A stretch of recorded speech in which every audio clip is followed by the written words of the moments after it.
contento porque me encuentro con una doblemente colega. Se las presento, se llama Pati Canto. ¿Por qué doblemente colega? Porque al igual que yo, es actuaria y es asesora patrimonial. Y nos sentimos muy orgullosos de esto y queremos compartir nuestra historia. ¿Cómo es que llegamos hasta acá? Cuéntame, Pati, ¿cómo estás el día de hoy? Hola, Axel, muchas gracias por la invitación. Muy bien. Perfecto. Oye, Pati, pues antes que nada me gustaría preguntarte, ¿cuándo decidiste tú estudiar actuaría?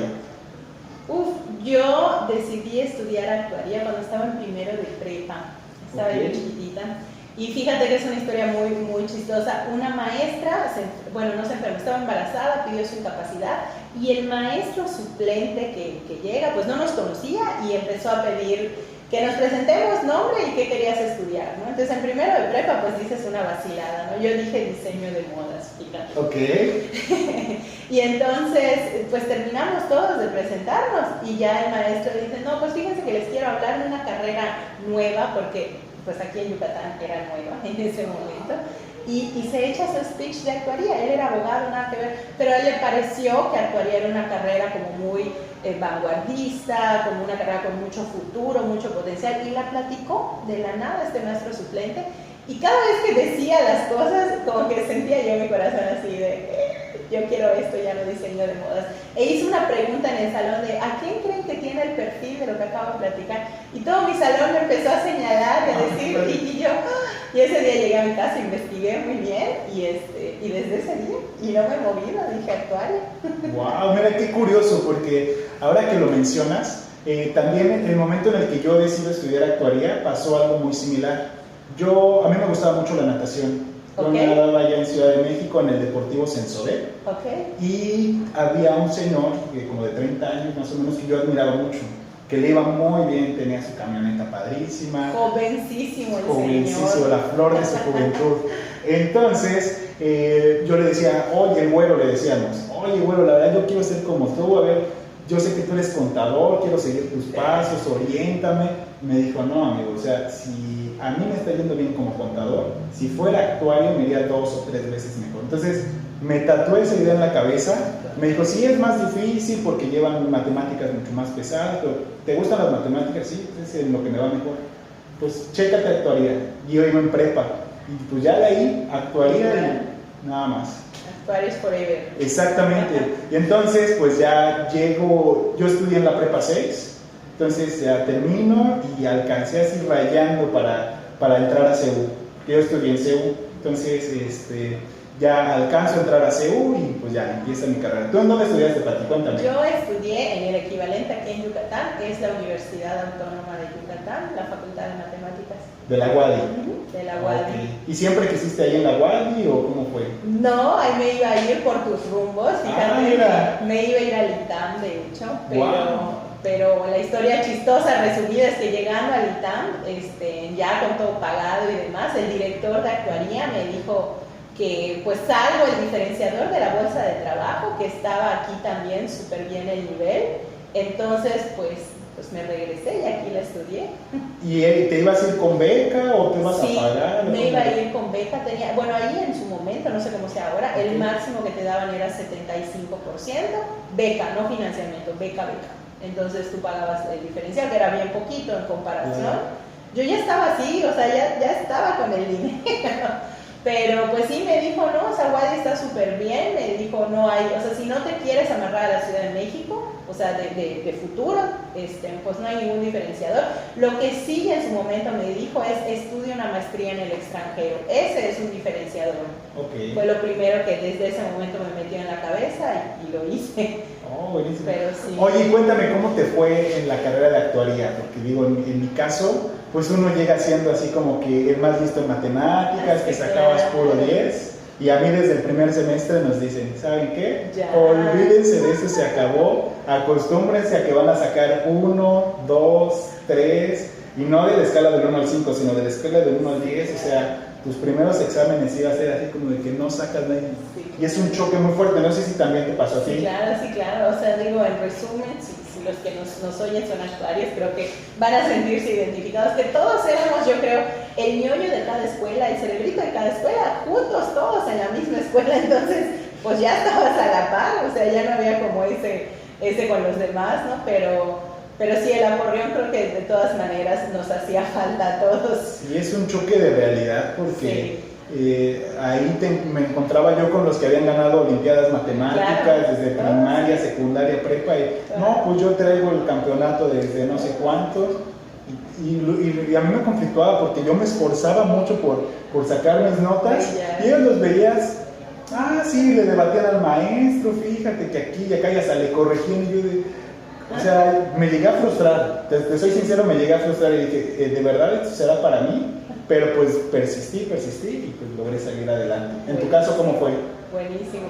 En mi caso llegó un poquito después. Al principio, el primer año, yo todavía me sentía en mi lodo. En prepa tuve un maestro pues extremadamente estricto, pero que nos preparó con un nivel mucho más avanzado. Entonces el primer año como que no sentí el acordeón. Venía yo con colchoncito. Okay. Para el segundo año ya no había colchoncito, ya estábamos todos parejos en igualdad de condiciones, y ahora sí es cuando entendí el no siempre va a ser 10, o sea, el no todo fluye con 2 ejercicios que hiciste porque tienes buena retentiva y lo entiendes, o sea, ahora sí vas a arrastrar el lápiz, ahora sí te vas a esforzar. Sí fue diferente. Y cuéntame, ¿tú habías reprobado alguna materia antes de llegar a la universidad? Jamás. ¿Y en la universidad reprobaste alguna? Una. ¿Qué se siente reprobar? El peor choque de humildad que la vida me dio.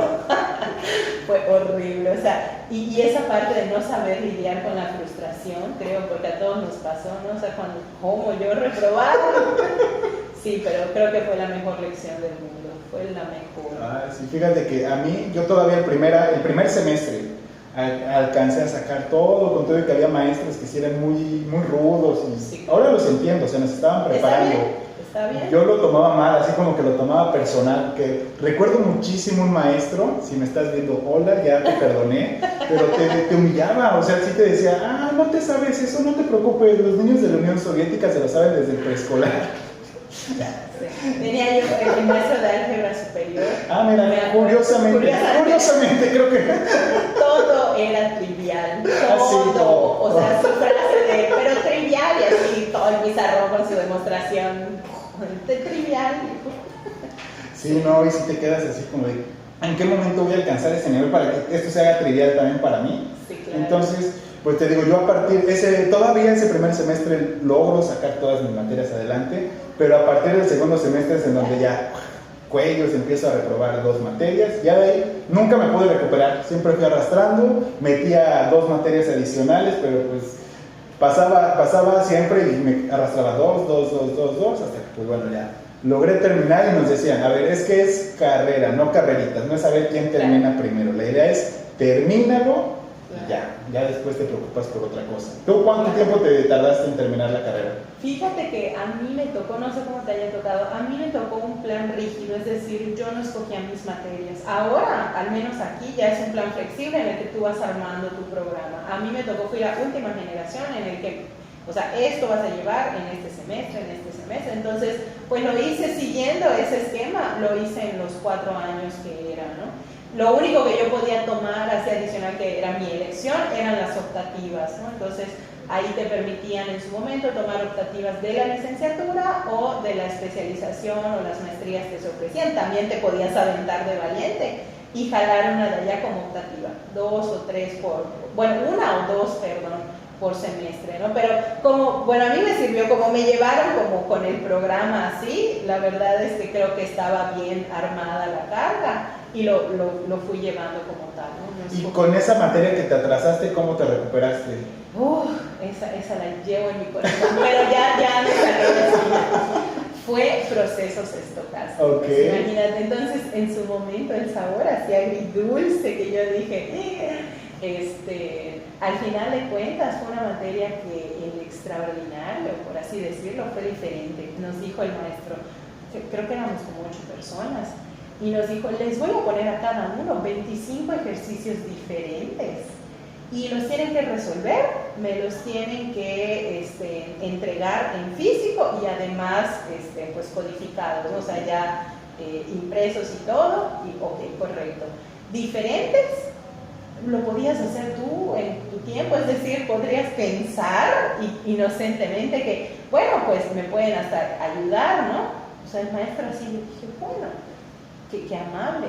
Estaba el nivel de esos 25 ejercicios, que eran diferentes, o sea, que le podías pedir ayuda a 25 personas y aún así no los ibas a sacar, ¿no? Y nos dio creo que 2 semanas para analizarlos, para hacerlos y para teclearlos además y entregárselos. Me pasé las 2 semanas, día y noche, pensándolos, haciéndolos. Había algunos que no fluían, tenías oportunidad de dudas, etc. Y aún así, o sea, recuerdo el esfuerzo sobrehumano que fue hacerlo. Y luego para la maestría, fíjate, había una materia, había un semestre, perdón, que te dejaba llevar 2 materias optativas. Y entre ellas estaba estocásticos. Y yo dije, me voy a sacar la espinita. Y agarré estocásticos en la maestría. No manches, era algo impresionante, me fluía. O sea, todo lo que no pasó en la universidad, en esa parte que me hizo del extraordinario, de esforzarme al máximo, me sirvió porque ya me fluía, ahora sí me encantó, era la más avanzada, o sea, pero tuvo que haber pasado todo ese aprendizaje. Wow. Oye, ¿y en dónde hiciste tu maestría, Pati? Cuéntame. Mi maestría la hice en una escuela bien bonita en el extranjero, en Londres. Okay. Es maestría en ciencias actuariales como tal, porque eso no hay acá en México. Okay. Entonces, se llama Cass Business School. Ahorita ya le cambiaron el nombre a Escuela Vallesiana. Okay. Y la maestría es como tal, maestría en ciencias actuariales. Oye, qué padre. Está padrísimo. Oye, y cuéntame, ¿cuál fue tu primera experiencia en un trabajo? O sea, ¿cuál fue tu primer empleo ya como actuaria?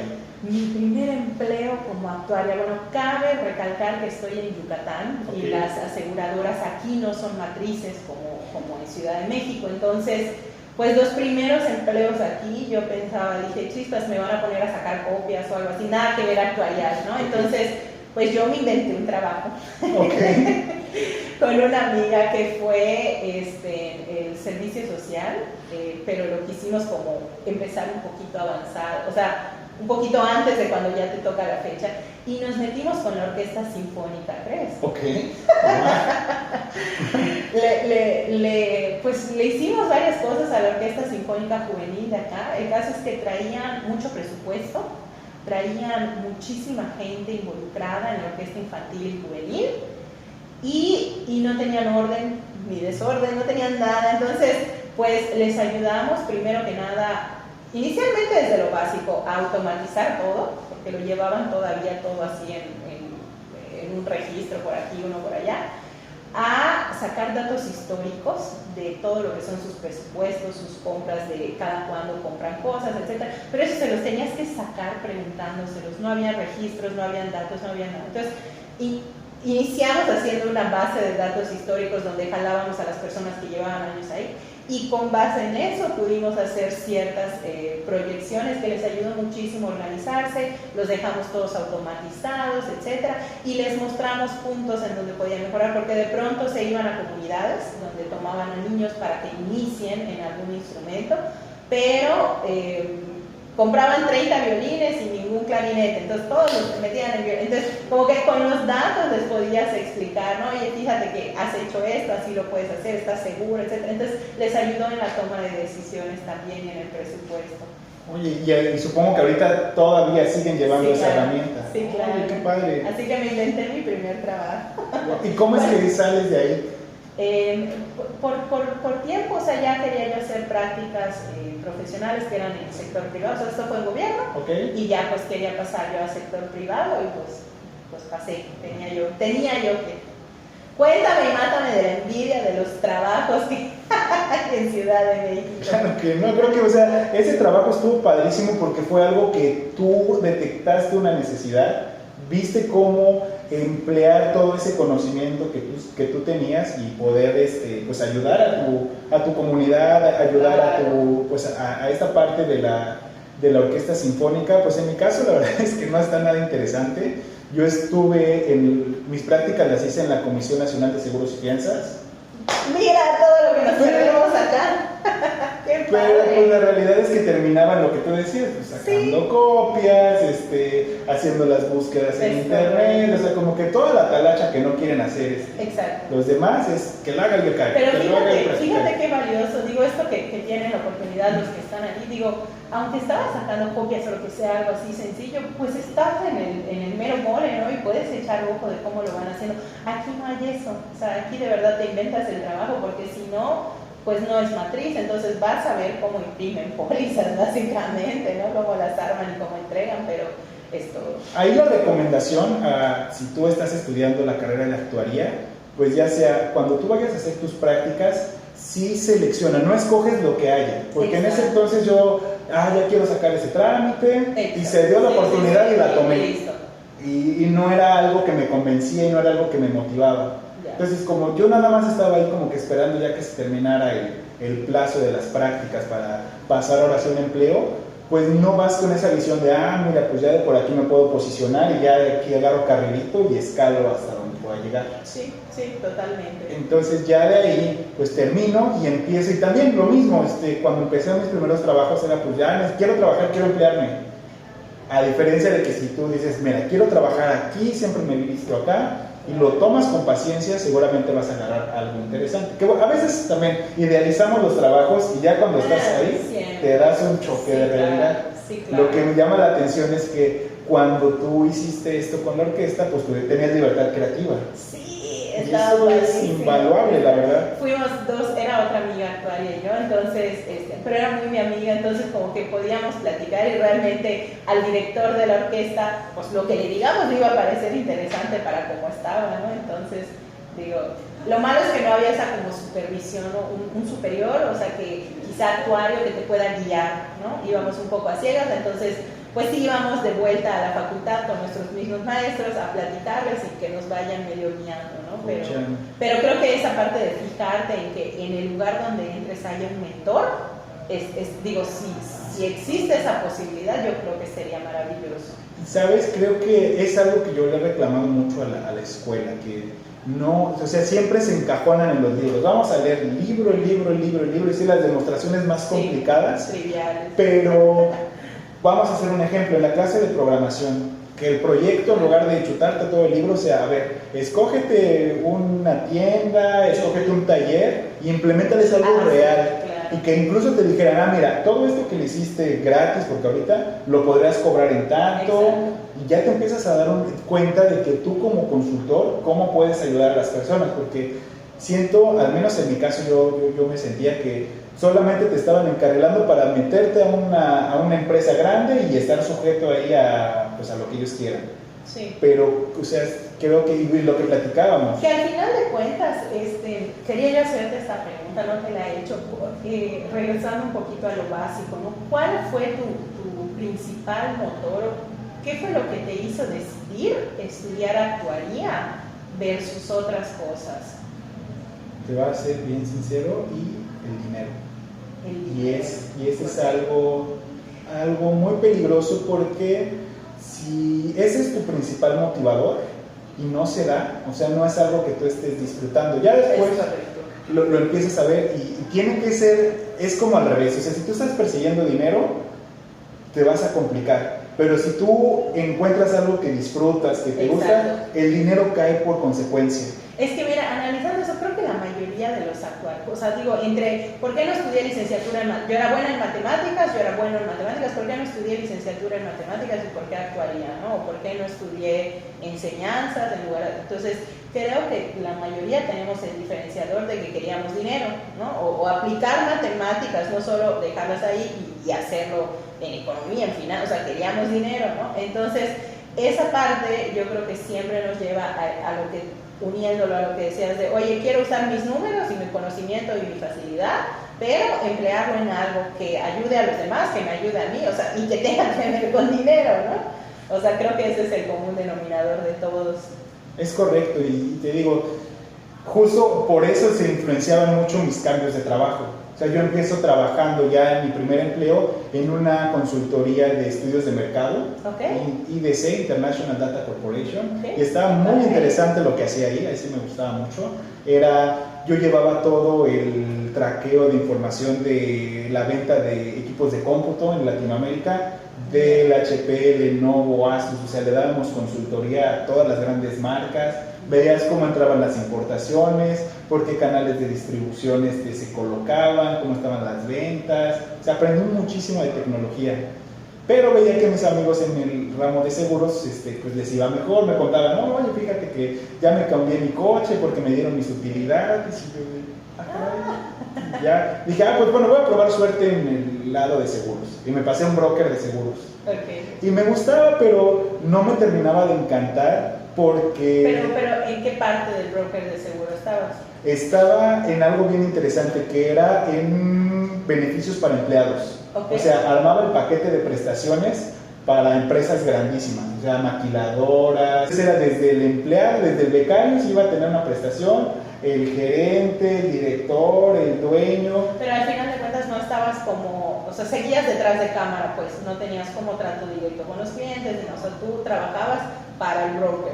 Trabajaba para el broker y además era muy acotado lo que yo hacía, porque como era un broker muy grande, pues tú sabes que cuando...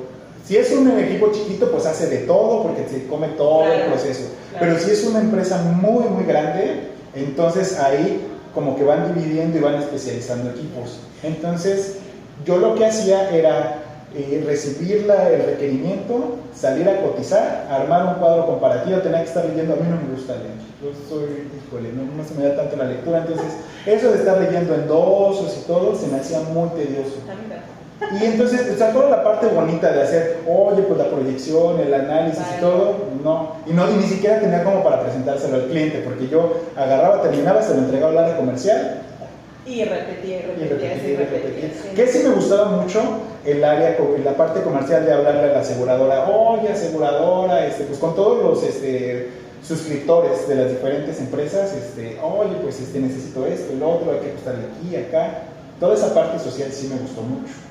Y cuando te invitaban a los cócteles y pues todo el ambiente aquí asegurador está padrísimo, pero era mucha tensión la que yo tenía, o sea, no...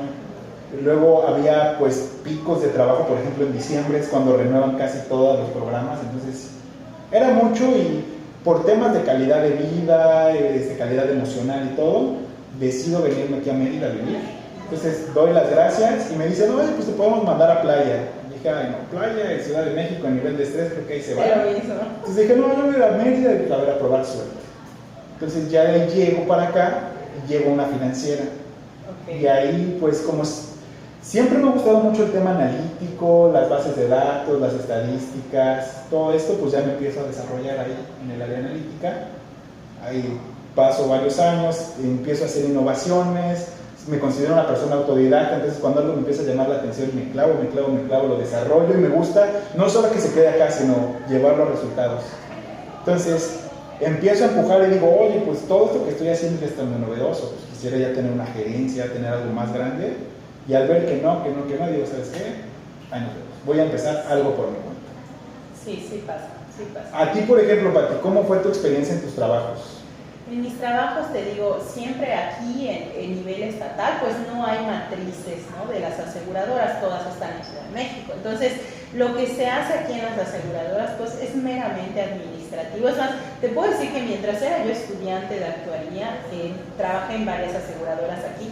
Y pues yo quería pegarme, como tú dices, tener un panorama, ¿no? Te meten en X área, pero por ejemplo tenía yo al lado a los de suscripción. Y yo quería ver qué era lo que hacían, ¿no? Yo estaba quemándome las pestañas en la facultad, viendo cómo salen los cálculos, y me pego a uno, y me da mi estrés, que veo como, oye, quedó muy barato, vamos a aumentarle un 20%, y le muevo a su computadora así. Y yo, ¿por qué hiciste eso? ¿Por qué más caro? Espera, ¿qué cálculo hiciste? Y yo, todo lo que estoy estudiando. Entonces, digo, ver como ese tipo de cosas de pronto me sacaban, pero no es una matriz. Entonces, pues como dices, con que hay que ver todas las áreas, ¿no? Realmente. Y quizá digo un consejo y se dice, ¿no? O sea, cuando estás como empezando, puede ser en un lugar pequeño que te permita ver bien el proceso completo de qué es lo que pasa en una aseguradora desde todas las áreas hasta la fuerza de ventas, desde el área técnica, o sea, todo, ¿no? Como para tener un panorama completo. Es el momento, yo creo, idóneo de hacer esto. lo hice yo en su momento aquí, pero por más que reboté en varias aseguradoras, sí me sirvió, pero nunca yo tuve aquí actuarios que yo vea cómo hacen un caso, o sea, por qué toman ciertas decisiones, ¿no? Entonces, pues aprendí lo que podía yo aprender aquí, pero como dices, de alguna manera topado el crecimiento, ¿no? O el crecimiento iba a ser meramente administrativo, ¿no? Por ejemplo, entonces cambio de área, ya no estoy en aseguradoras y cambio a una empresa, a una cervecería muy grande, entonces ya logro ver ahora números, entonces ya no era como tanto en la aseguradora, pero ya veo yo indicadores a nivel nacional y como tarará, ¿no? El puesto era que hay cobertura de inteligencia, no sé qué. El caso es que era mover los indicadores, entonces eso está padre, me daba otra vez libertad creativa, podía yo hacer proyecciones, podía yo tomar decisiones o sugerir la toma de decisiones, lo cual está súper padre, pero, y nuevamente aplicado y queremos dinero, y dinero para ti, dinero para la empresa y demás, pero al final de cuentas seguía siendo algo donde estabas truncado en crecimiento sí o sí, como sí podía seguir creciendo, sí, estaba yo ya en un puesto alto, pero al final de cuentas siempre está truncado, ¿no? en este tipo de empresas, y además, ¿no? O sea, las condiciones laborales de pronto pues cambian si te vuelves mamá o si te casas o si esto, como que hay un perfil particular para estos puestos, ¿no?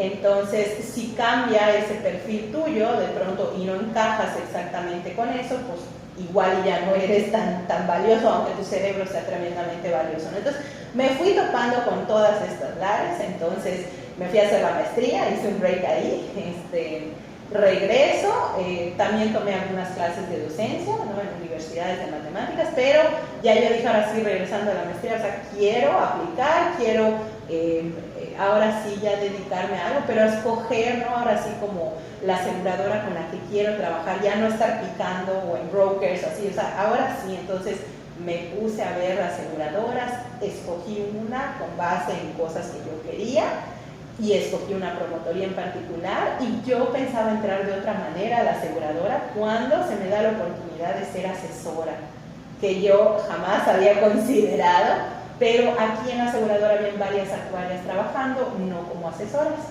y me decían, ¿sabes qué? Sé asesora, sé asesora, sé asesora, sé asesora.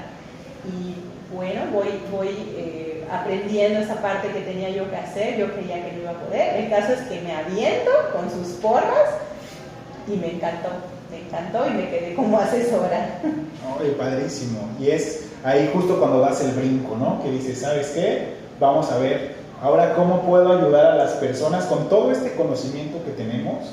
O sea, yo lo veo muy padre, me gusta mucho también el haber hecho esa transición de decir, ¿sabes qué? Voy a dejar el trabajo godín y voy a emprender algo. Sí. Algo y tener todo este acompañamiento, rebotar ideas con diferentes asesores, pues con los desarrolladores, con el promotor. Está muy padre que eso que siempre estuviste pidiendo de tener libertad creativa, está padrísimo, y que decías, es que me aburre, que es muy tedioso, que siempre estamos haciendo lo mismo en el trabajo. Acá, aunque pareciera que todos los días hacemos lo mismo, no, jamás. Cada caso, o sea, cada que te acercas con una persona, con una familia, es un mundo completamente diferente. Pero es que aparte aquí, yo siento como asesor mezclas, bueno, si bien no vas a sacar un proceso estocástico, como mencionábamos, al final de cuentas sí vas a poner tu expertise como actuario, como un profesionista que sabe bastante de números, que quizá pueda haber un diferenciador con otros, porque además de que sabes muchos números, de que sabes muchas estadísticas, de que entiendes el tema actuarial, porque es algo que nosotros comemos desde chiquillos, entonces te sabes cómo funciona un seguro, las condiciones generales, y cuando tienes enfrente a una persona que quiere lo mejor para sí mismo, para su familia, y entonces imagínate que esa persona es analítica y te empieza a preguntar el por qué esta es la mejor opción, o por qué eso, por qué lo otro. Entonces, ese diferenciador de ser actuario que te permite explicarle qué es una prima nivelada versus una prima creciente, el por qué se da, el por qué puedes pagar todo el tiempo el mismo costo por asegurar tu vida si tu riesgo va a ir creciendo, ¿no? Eso quizá otro asesor que no es actuario no le va a poder hacer una gráfica y explicarle cómo se saca una prima neta nivelada, ¿no? Entonces tú se lo explicas con palabras cotidianas y al final de cuentas te muestras un proyecto donde tenga inversión, protección, etcétera, que le vas a explicar si es numérico o le vas a explicar si es emocional y que sabes que estás haciendo lo mejor para la persona y que todas sus dudas sí o sí se las vas a poder contestar con números, con todo, con porcentajes, o sea, esa seguridad, esa certeza que puede dar un actuario, pero en el tema patrimonial, o sea, creo que no la daría ningún otro asesor, ¿no? Y es muy interesante porque siento que es como cuando vas a un psicólogo. O sea, puede que tú te acomodes con uno que sea a lo mejor muy rudo, muy blando o diferentes enfoques. Y es lo que estábamos, sí, claro, a lo que concluíamos. Si hay personas muy analíticas que quieren ver, oye, ¿por qué estás suponiendo esa inflación o ese crecimiento? A ver, ¿cuáles son tus factores macroeconómicos? Ah, pues mira, porque se ha comportado así y este es mi supuesto y porque se espera tal cosa. Y otra vez, porque así viene configurado mi Excel. Y debatirlo, y está bien interesante porque digo, así también puede haber asesores abogados que, mira, ¿cuál es mi diferenciador? Pues yo te puedo leer al derecho y al revés el contrato, las cláusulas, cuando sí, cuando no. Entonces habrá quienes les guste ese tema, ese enfoque, y ese tipo de asesores van a ser los más indicados porque van a hablar ese mismo idioma. Entonces eso está muy padre porque por eso puede ser tan diversa esta carrera de asesor patrimonial. Porque pues aquí puedes utilizar tus fortalezas y también pulirte, ¿no? Porque a lo mejor si tú eres demasiado analítico y hablas un idioma que nadie entiende más que alguien que estudió contigo en la misma carrera, pues necesitas aprender pues a hablar en términos más coloquiales, algo así. Sí, digo, y no sé si te pase a ti, Axel, pero por ejemplo, cuando estás frente pues a una persona soltera, casada, una familia, como quiera, y inicialmente el voto de confianza que ponen en ti, o sea, puede ser porque te conocen tu trasfondo, porque saben que eres actuario, eso es una carta de presentación increíble, y obviamente con todo el profesionalismo tú aseguras que vas a hacer lo mejor para sus bienes, para su persona, para su patrimonio, para su persona, pero esa parte del hecho de que digan, ¿sabes qué? O sea, como tú eres actuario, no solo me vas a poder explicar, sino estoy segura que tú vas a buscar la mejor opción para mí en todo, o sea, no solo en protección, sino me vas a poder decir un por qué este monto es suficiente para proteger a mi familia, ¿no? Me vas a decir por qué esto como inversión me va a poder salir mejor, ¿no? ¿Qué hacer? O sea, como que ese voto de confianza no es un voto de confianza ciegas, sino es un voto de confianza que como actuario yo creo ya traes como de cajón, ¿no? Y obviamente, pues supongo que te pasa, ¿no? Que te dicen, ay, nadie me lo había explicado así, o no lo había entendido así, o sabes qué, o me acabas de abrir un panorama del por qué yo con todo mi ahorro que tenía acá y mis bienes raíces y esto, ¿por qué estoy chiflando en las lomas? Porque si se me enferma alguien, pues vale todo, ¿no? O por qué mi dinero que tengo en el banco a inversión fija, no sé qué, realmente lo estoy desperdiciando porque podría yo hacer otras cosas. Entonces, creo que toda esa parte, me imagino te pasa todos los días, como que las personas van con ciertas, no sé, yo digo así como caballito, ¿no? Con ciertas ideas y de pronto el hecho de que tú les puedas explicar como toda esta otra parte del más que tú estás viendo porque ya eres actuario, porque además eres asesor patrimonial, es algo que no todas las personas visualizan previo o ningún, además no cualquier asesor te puede decir, ¿no? Claro, y siento que me gusta hacer mucho analogías, es como cuando llevas el carro al taller mecánico, pues tú tienes la entera confianza de que él pues ya sabe cómo funciona y todo, y a lo mejor dice, ay, es que me cobró bien caro porque nada más movió una tuerca, pero él sabe qué tuerca es la que necesita mover, o sea, si tú agarras y le mueves mal, lo vas a echar a perder. Entonces, esa es la idea aquí, déjate asesorar, externa las dudas y pues deja, ahora sí que, como dicen, ¿no? Zapatero a sus zapatos. Zapatero a sus zapatos. Entonces te podemos ayudar, te podemos entender y siempre siempre nuestra prioridad va a ser tu bienestar, no el bienestar de nosotros, porque lo que tú estás adquiriendo es una protección para ti, para tu familia, y lo decimos en todas las iniciales, ¿no? Es un traje a la medida, pero ¿a la medida de quién? De ti y de tu familia. Entonces es siempre nuestra máxima. Y pues bueno, Pati, no sé con qué te gustaría concluir.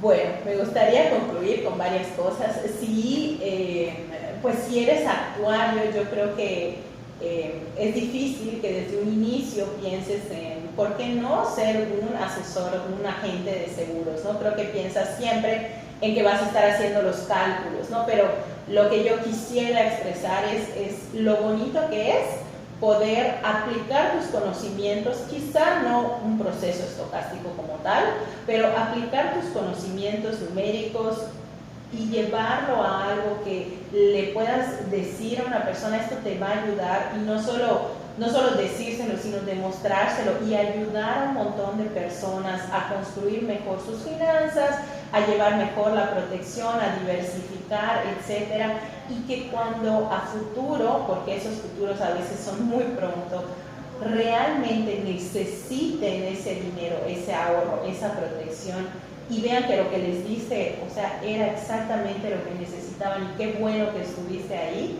Creo que es como esa riqueza por dentro de esas que estoy haciendo, justamente lo que yo quería hacer, aplicar estos números a algo que ayude a los demás y que además, o sea, a mí me haga feliz, ¿no? Así que yo creo que concluiría con abrir ese panorama a los actuarios, que podemos ser excelentes agentes de seguro. Y sabes, a mí me gustaría concluir con que me hubiera gustado darle ese consejo a Axel de 18, 19 años, decirle, oye, ¿por qué no intentas, a la par de que estás estudiando la carrera, si te gusta el tema de seguros, pues métete de agente y te va a complementar padrísimo, porque hasta llegas con una visión diferente a la carrera, a preguntar dudas, y el empezar a ver que tú le puedes ayudar a las personas con todo eso que te estás profesionalizando.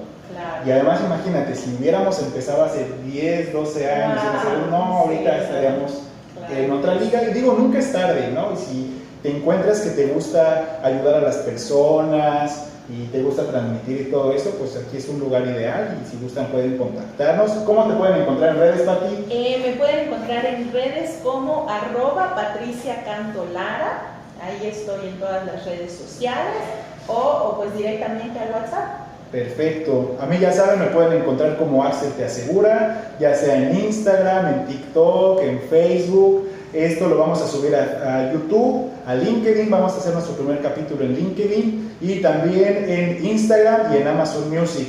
Si les gustó el capítulo y quieren que profundicemos más, déjenos en los comentarios qué les gustaría que platicáramos, y con mucho gusto podríamos hacer un segundo capítulo. Bueno, Pati, pues muchas gracias, y pues vamos a seguir. Entonces, cualquier cosa estamos al pendiente de todos. Gracias, al contrario.